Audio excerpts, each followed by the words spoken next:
วัสดีพี่น้องทุกท่านทำประกาศสวัสดีแสดงความเคารพนับถือในทางประธานสุขพี่น้องบริการพร้อมคณะที่จะเวลาพิจารณาตัวแทนของเรียนพิจารณาที่ใหม่ให้ขอบเขตของบริการนี้จะได้ให้การเวลาให้คณะเองเป็นการ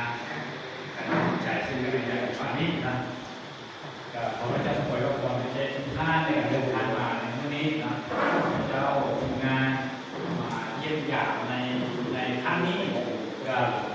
กับซีว่าแบบตรงแบบว่าเป็นสายไทยสายน้องพี่น้องในหมู่วีสุธิได้ทีมงานมาในครั้งนี้ผมไม่ว่าจะมาเทศนาทุกครูผมไม่เลยจะซีเล่นกิจการแบบหลากหลายพวกนี้นะเยี่ยมเองมาเยี่ยมยามทำเข้ามาให้ถึงที่ถึงจุดให้เห็นหน้าเห็นตาเพื่อให้ชื่อหน้าชื่อตาเมื่อเราพบกันทุกตลาดท่านหนุ่มทางที่เราได้ชื่อกันว่าเพื่อนน้องชื่อกันอยู่ที่จันทร์สมบูรณ์นะแบบนี้เป็นกันเองกับนั่นเองก็อยากจะขอโทษขออะไรนั้นน้องทุกท่านที่เราได้ทำใช้ร่วมกันมาได้สาวกว่าปีผู้ได้มาเพิ่มที่กันชุดก้อนกันย้อนนำผู้นำของเราเนาะมีจะเกิดขึ้นหลายที่หลายแห่งนับตั้งแต่ปี1993ซึ่งมีจะและก็ก่อนนั้นมีเด็กพวกของกระดาษเลยเป็นยุทธภาพรุ่นจะเริ่มเข้ามาอยู่ในเมืองในแผงจะเพิ่งจะเข้ามาตอนนั้นกับพวกข้าน้อยกับยังคนเสื้อมีเป็นภาษาอินเดียที่เราสงสารทุกตัวกับเรื่องการได้ต้อนรับปีสู่ประมาณปี9596นะแต่ก็เริ่มจัดขึ้นมากับมีนางวิรัตบุตรคืออาจารย์ลงได้ผู้แทนเสียสละทางชีวิตและก็คือเป็นนางวิรัตบุตรเพื่อเนื้อของอาจารย์เป็นสีว่าคณะกรรมการเราได้ประชุมเมื่อวันที่1 ปีนี้เพื่อการเห็นแตกต่างตรงนี้ให้คนทำพร้อมกันในเมื่อเราดำเนินกิจการไปแล้วมีผู้ใดค้าเราจะเอาใบสัญญานั้นมาเปิดเมื่อนั้นเขาได้ตกลงกันอย่างนี้ถ้าเราผู้ใดบ้านแผนขอให้เจ้าทำชอบเองนะทุกคนทำทุกคนเห็นพร้อมกันอันนี้คือการบริหารต่างพระบางทีเลขที่ต่อไปเราจะเห็นอยู่ในพระคัมภีร์โยเอลถ้ามาที่ไปแล้วก็ต้องเอาตรงนั้นมาเป็นกฎนะก็ต้องเอาตรงที่ทำมาเข้าเทคนั้นมาเป็นกฎว่าโอ้ที่จะทำนี้ไก่เรามันต้องโพสไหนโอ้โหพุ่นมันผิดอยู่แล้วนั่นแหละก็ต้องเอานั้นก็ต้องเอานั้นมาเป็นกฎนะแต่ว่าจะเป็นอยู่ในอ่างหรือว่าจะเป็นอยู่ในแม่น้ำหรือว่าแม่น้ำหรือว่าหนองหรือว่าบางทีก็คือเมื่อกี้นี้ยกตัวอย่างนะถ้าว่าพ่อติดหน่อยไม่กลับก็ต้องว่าถือว่าตอนนี้ก็ยัง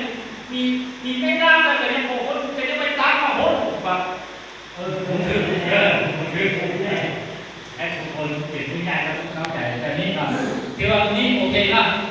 โอเคแล้วก็ผ่านไปเขา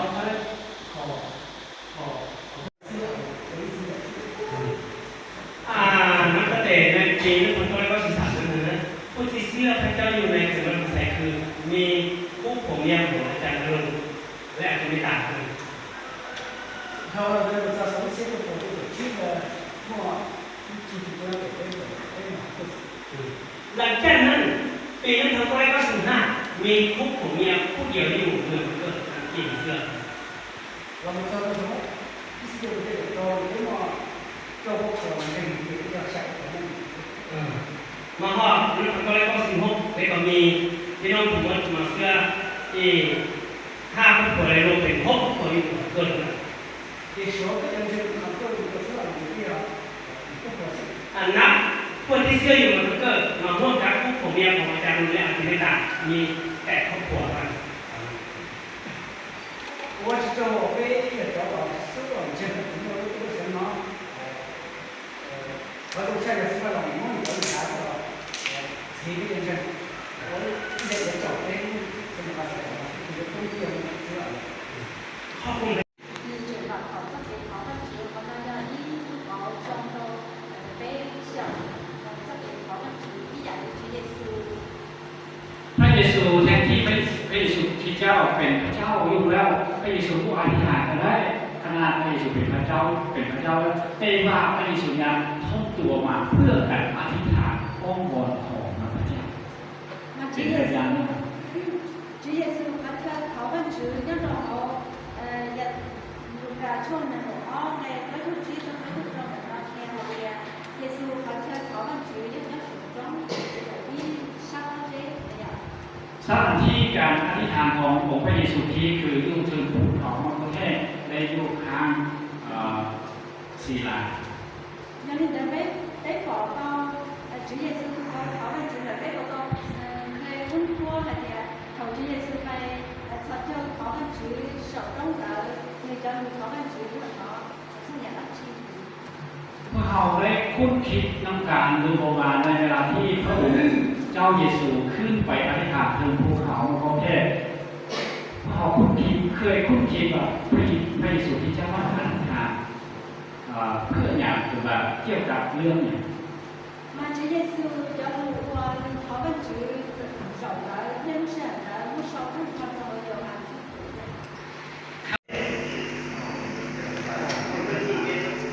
และมีอีกตัวหนึงจะเป็นภาษาลาวและกับภาษามุกนะตัวนี้ภาษามุกกับภาษาลาวและกับมีอีกตัวหนึงนะคือกันละแต่ว่าแมโมเลคือมีภาษามุกและกับภาษาลาวนะแต่กับพี่น้องมุกก็จะแจ้งเป็นภาษาลาวและกับภาษามุกพี่น้องมุกก็จะแจ้งเป็นภาษามุกและกับภาษาลาวใส่สองภาษาด้วยกันและกับมีตัวเรื่องก็เป็นภาษาอาคาภาษาอื่นๆแบบนี้เวลาที่มีชุดเท่านั้นเกิดเลยมาแล้วนะเลขวิธีการใช้แนะนำโดยที่ว่าที่มาแนะนำตัวคำแนะนำเลยตัวรูปนี้คือตัวพิปเปอร์ตัวนี้คือตัวเพียรภาษาตัวนี้ตัวยุกลางนี่คือตัวห้างคือว่าเราฟังไปเราใช้ชุดแบบหมอห้างตัวเธอไม่ได้หมอห้างไว้ตัวเธอนี้เปิดลำโพงให้มันดังตัวรุ่นคือมีลำโพงให้มันค่อยลงตัวทั้งนี้คือใช้ชีวิตตัวจริงซึ่งต้องมองที่จะนำออกไปทำให้ไปปฏิบัติให้ควบคุมตัวจริงในชีวิตของผู้นั้นแต่ผู้นั้นต้องออกมาแล้วหัวหน้ากุ้งต้องคืออันนี้วันนั้นทำอะไรเยอะ